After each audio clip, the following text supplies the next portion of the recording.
Bienvenue à tous et merci de votre fidélité.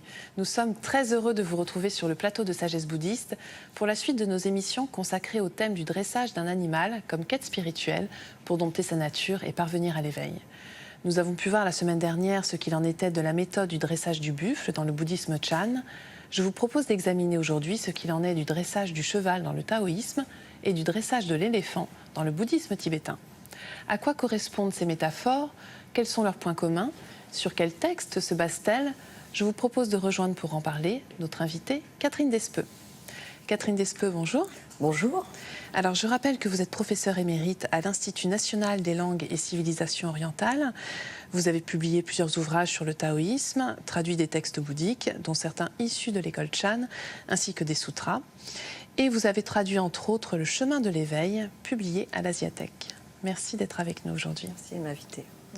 Alors, pour évoquer cette seconde métaphore, est-ce que vous pourriez tout d'abord nous rappeler ce qu'est le taoïsme, Catherine Despeux?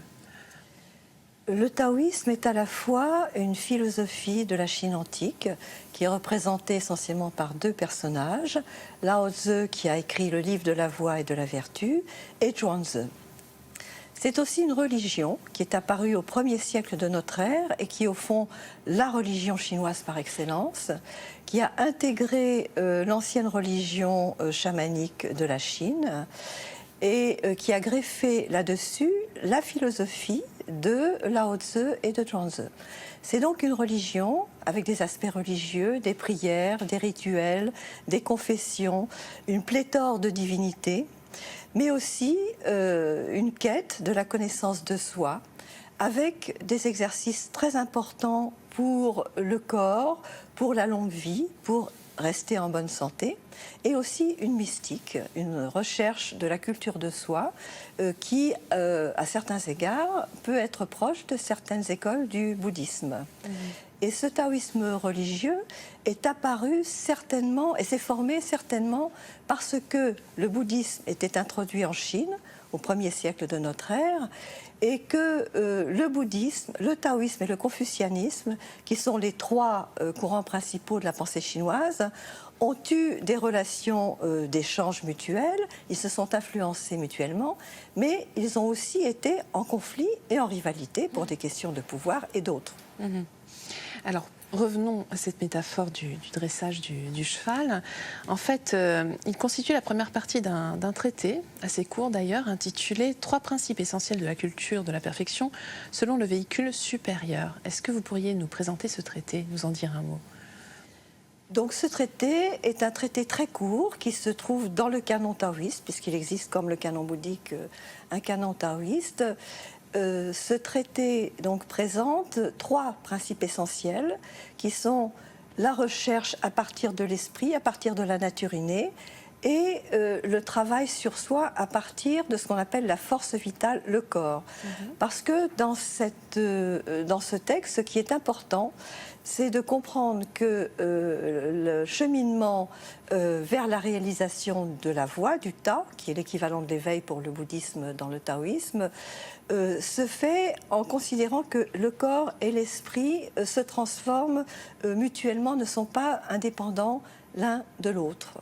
Et donc ce texte va, dans une première partie, présenter 10 tableaux qui sont des tableaux, 12 même tableaux, qui sont des tableaux du dressage du cheval, et dans une seconde partie, tous les principes de base qu'on appelle dans le taoïsme l'alchimie intérieure, c'est-à-dire tous les principes de transformation du corps, de ses émotions et de soi à travers des méthodes bien précises.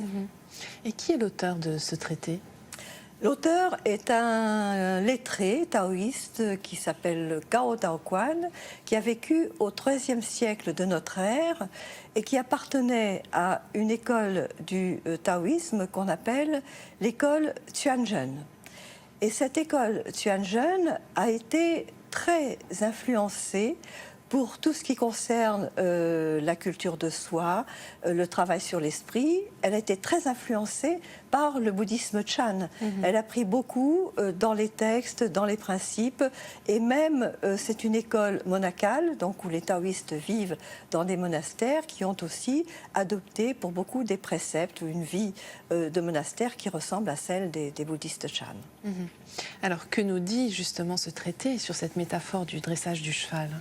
Ce traité est à la fois de toute évidence, dans la première partie, c'est, on peut dire, une copie du dressage du buffle dans le bouddhisme Chan. Pourquoi le dressage du cheval et pourquoi le cheval plutôt que le buffle ?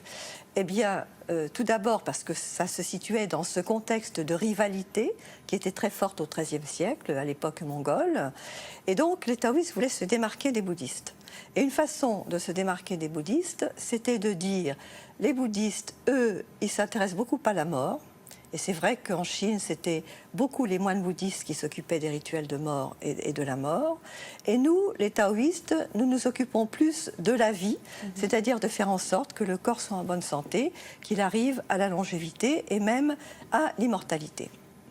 La deuxième différence, il disait, au fond, le bouddhisme est une religion étrangère qui est venue en Chine et qui est de nature yin. Et le yin, c'est pas très bon pour les Chinois. Même s'il y a une complémentarité entre les deux, le yin, ce sont les démons, c'est tout ce qui est en relation avec l'ombre, avec la mort, etc. Et les taoïstes cherchent à développer le yang et prétendent que dans leur pratique alchimique, ils sont capables de faire un être de lumière qui est la réplique de la personne, mais qui peut être visible à l'extérieur et qui est de nature purement yang. Or, dans la pensée chinoise, le buffle est yin et le cheval est yang. Donc c'était la première, on pourrait dire, la première justification, c'est le cheval est yang, donc on prend le dressage du cheval. Évidemment, il y avait aussi le fait que dans la culture chinoise, le cheval est omniprésent depuis l'Antiquité. Il servait beaucoup pendant les guerres, il servait beaucoup comme moyen de locomotion. Le cheval était un animal, un taoïste dit même que l'homme descend du cheval. Donc le cheval était l'animal le plus noble et le plus prisé par les Chinois. Et donc en fait, tout cela est développé également dans la deuxième partie du traité. Vous expliquiez tout à l'heure que c'était plus les techniques, les méthodes qui étaient évoquées, c'est cela ? Donc la première partie, c'est pratiquement le dressage du buffle.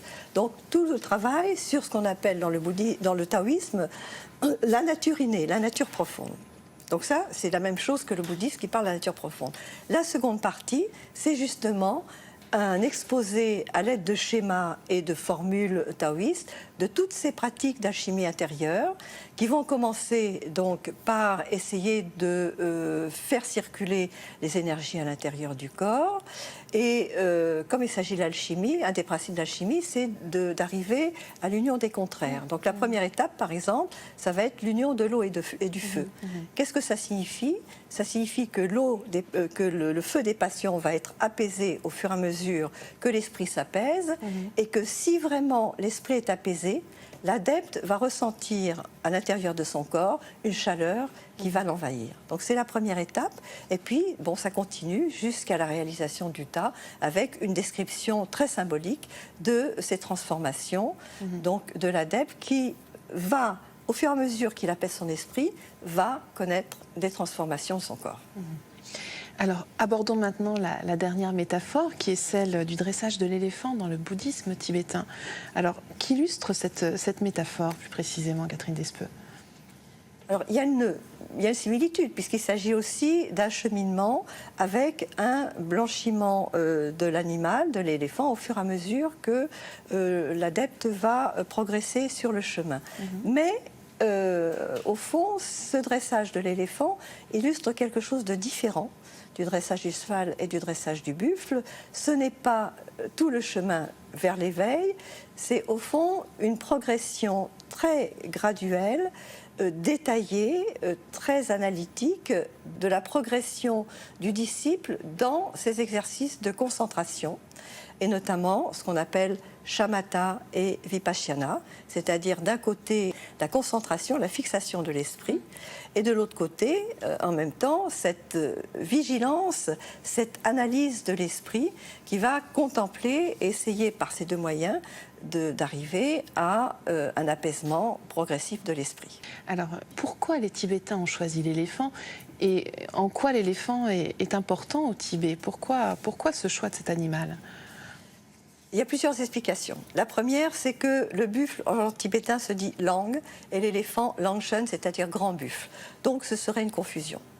La deuxième explication, qui moi me satisfait plus, c'est que l'éléphant est beaucoup plus important dans la civilisation indienne, qui a eu une influence sur la civilisation tibétaine, et que l'image de l'éléphant intervient aussi beaucoup dans les textes bouddhiques à propos des vies du Bouddha. Enfin, c'est une image qui leur était très connue. Donc il est probable que ce soit cela qui les ait amenés à choisir l'éléphant plutôt que le buffle. Mais c'est en tout cas une image qui est encore très présente au Tibet, puisque dans les années 80, un de mes amis a pu photographier une peinture murale de ce dressage de l'éléphant. Et il y a quelques années, au Bhoutan, dans un monastère de Tango, près de la capitale, j'ai pu aussi photographier une représentation de ce dressage de l'éléphant. Et que nous dit cette représentation en deux mots? Est-ce que vous pouvez nous...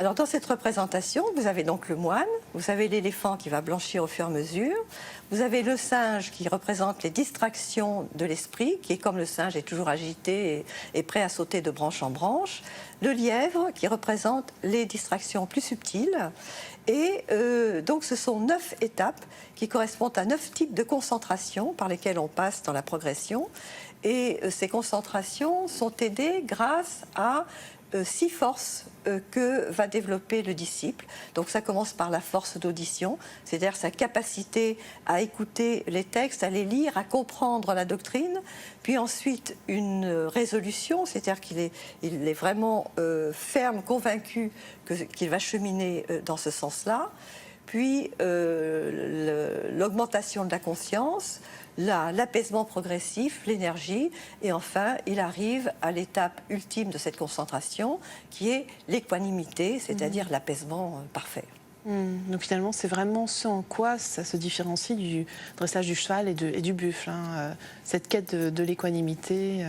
Oui, d'une part, le but n'est pas le même, hein, c'est pas l'éveil, et d'autre part, là, on voit très bien que déjà la multiplicité des éléments sur l'image montre que c'est une progression qui est détaillée minutieusement et qui s'appuie sur des textes du bouddhisme indien, Yogacara ou Madhyamika, qui détaillent tout à fait ces différentes étapes de la concentration. Alors que dans le bouddhisme Chan, comme dans le dressage du cheval, l'expression est poétique. Donc à partir de là, c'est à chacun de trouver ce que va suggérer ce tableau. Très bien, je vous remercie infiniment Catherine Despeux de nous avoir accompagnés tout au long de ces 2 émissions. Merci. Et si vous souhaitez approfondir ce thème, voici quelques ouvrages que nous vous proposons. Nous vous rappelons tout d'abord celui dont nous nous sommes servis pour préparer cette émission, Le chemin de l'éveil de notre invité, publié à l'Asiatech. Vous y retrouverez les thèmes du dressage du buffle dans le bouddhisme Chan, du dressage du cheval dans le taoïsme, ainsi que du dressage de l'éléphant dans le bouddhisme tibétain. Un travail remarquable où vous pourrez trouver le texte en chinois accompagné donc de sa traduction de Catherine Despeux et de dessins de l'époque. Traduit également par Catherine Despeux, le Sutra de l'éveil parfait et traité de la naissance de la foi dans le grand véhicule, chez Fayard. Ces 2 sutras rédigés directement en chinois comptent parmi les plus beaux fleurons de la littérature bouddhique chinoise. Et enfin, La Chine ancienne, d'Alexandra Wertzel, aux éditions Azan, un guide qui offre un panorama complet de 18 siècles d'histoire, à travers des figures marquantes, l'organisation du pouvoir, ainsi que la religion et la philosophie. Merci de nous avoir suivis. Vous pouvez revoir cette émission pendant toute une semaine sur le site internet de France 2 en consultant plus.fr. Je vous souhaite un très, très beau dimanche.